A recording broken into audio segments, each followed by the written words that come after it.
నమస్తే, welcome to our channel. Tirumala Tirupati దేవస్థానం పైన విమర్శలు చేయడం, దానిపైన ఫేక్ ప్రచారాలు చేస్తుండడం చూసి బిఆర్ నాయుడు గారు నిన్న ప్రెస్ మీట్ పెట్టారు. అదేవిధంగా సాక్షి పైన 10 కోట్ల పరువు నష్ట దావా కూడా ఆయన వేశారు. మరి ఇప్పుడు బిఆర్ నాయుడు గారిని ఉద్దేశించి వైసీపీ సోషల్ మీడియాలో ట్విట్టర్ అకౌంట్లో ఒక పోస్ట్ పెట్టారు. అసలు బిఆర్ నాయుడు గారిని చూస్తుంటే ఒక బజార్ రౌడీని చూసినట్టుగా ఉంది అంటూ వైసీపీ సోషల్ మీడియాలో పోస్ట్ పెట్టడాన్ని ఏ విధంగా చూడాలి తెలుసుకునే ప్రయత్నం చేద్దాం. దీన్ని విశ్లేషించడానికి మనతో పాటుగా ఉన్నారు senior journalist doctor Vadlamani Kanakadurga గారు. నమస్తే మేడం. నమస్తే అండి. టీటీడీ చైర్మన్ బిఆర్ నాయుడు గారిని చూస్తుంటే బజార్ రౌడీని చూసినట్టుగా ఉంది. అసలు టీటీడీలో జరిగేటువంటి ప్రజా సమస్యల గురించి ప్రచురించడమే సాక్షి మీడియా తప్ప అంటూ వైసీపీ సోషల్ మీడియాలో ట్విట్టర్ అకౌంట్లో ఒక పోస్ట్ పెట్టారు మేడం. ఈ పోస్ట్ని ఏ విధంగా చూడాలంటారు? తప్పే, ఎందుకు తప్పు కాదు? అసలు మీకు ఏం హక్కు ఉంది? వైసీపీ వాళ్ళకి టీటీడీ మీద ఏం హక్కు ఉంది? ఎందుకంటే టీటీడీ అనేది అది ఇండివిజువల్ సంస్థ, ప్లస్ హిందువులకు సంబంధించి. మరి జగన్మోహన్ రెడ్డి గారు హిందువా? మరి భారతీరెడ్డి గారు ఎలా రాస్తారు సాక్షిలో? ఆవిడ క్రిస్టియన్ కదా. భారతీరెడ్డి గారు ఎప్పుడైనా తిరుమల తిరుపతి దేవస్థానానికి వచ్చారా? రానప్పుడు ఒక చైర్మన్గా ఆవిడ ఈ వార్తల్ని ఆవిడ పేపర్లో కానీ ఛానల్లో కానీ ఇలా ప్రసారం చేయిస్తారు. నెంబర్ 1. నెంబర్ 2, ఎవరు మన chairman, TTD chairman BR Naidu garu నిన్న చాలా ఫైర్ అయ్యారు. తప్పు మాట్లాడితే, తప్పు చేస్తే ఫైర్ అవ్వడం అనేది సహజం. ఫైర్ అవ్వకపోతేనే మనం ఆలోచించాలి. ఆయన ఫైర్ అయ్యారు కాబట్టి మీరు మళ్ళీ దానికి కౌంటర్ ఎట్లా ఇస్తారు? ఆయన నిజాలు మాట్లాడారు, మీ మీద సూ చేశారు 10 కోట్లకి. అది టీటీడీ కట్టమన్నారు, ఆయన వ్యక్తిగతంగా అడగల మిమ్మల్ని.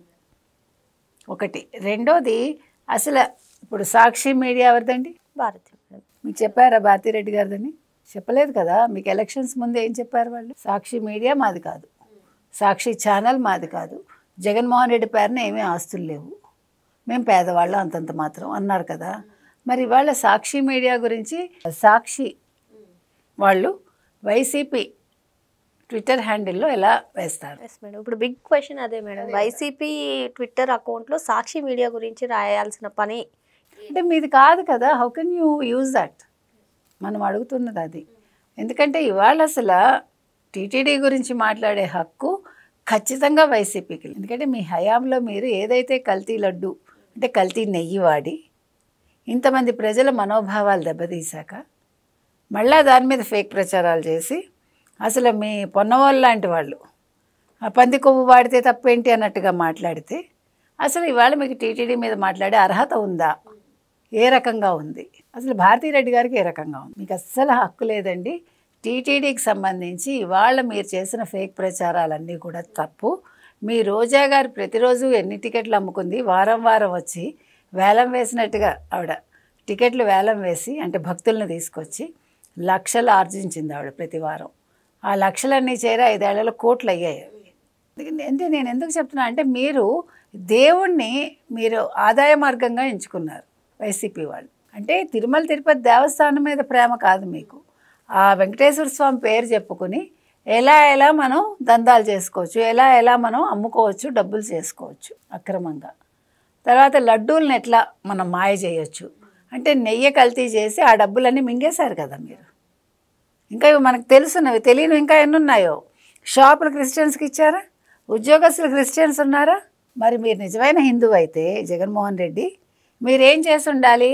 వాళ్ళందరినీ ఆ రోజే తీయించే. మీ భార్య ఎలాగైతే అడుగు పెట్టలేదో నేను క్రిస్టియన్ కాబట్టి రానని, మరి మిగతా వాళ్ళకు కూడా ఇది ఉండాలి కదా, ఆ బుద్ధి ఉండాలి కదా. మీరు ఎట్లా తింటారు హిందువుల సొమ్ము? మీకు ప్రసాదం ఇస్తే మీరు తినరు, కానీ హిందువుల డబ్బు కావాలా మీకు? మీరు ఏ క్రిస్టియన్కైనా ప్రసాదం తినిపించగలరండి? మరి ప్రసాదం తప్పైనప్పుడు వాళ్ళు డబ్బు ఎందుకు తప్పు కాదు? అంటే డబ్బుకి ఏమీ మతం ఉండదు అప్పుడు. అంటే మీరు డబ్బు తీసుకుంటే మీరు మారిపోరా? మీ బుద్ధి మారిపోదా? ప్రసాదం తింటేనే మీరు మళ్ళీ హిందుత్వాలోకి వచ్చేస్తారా?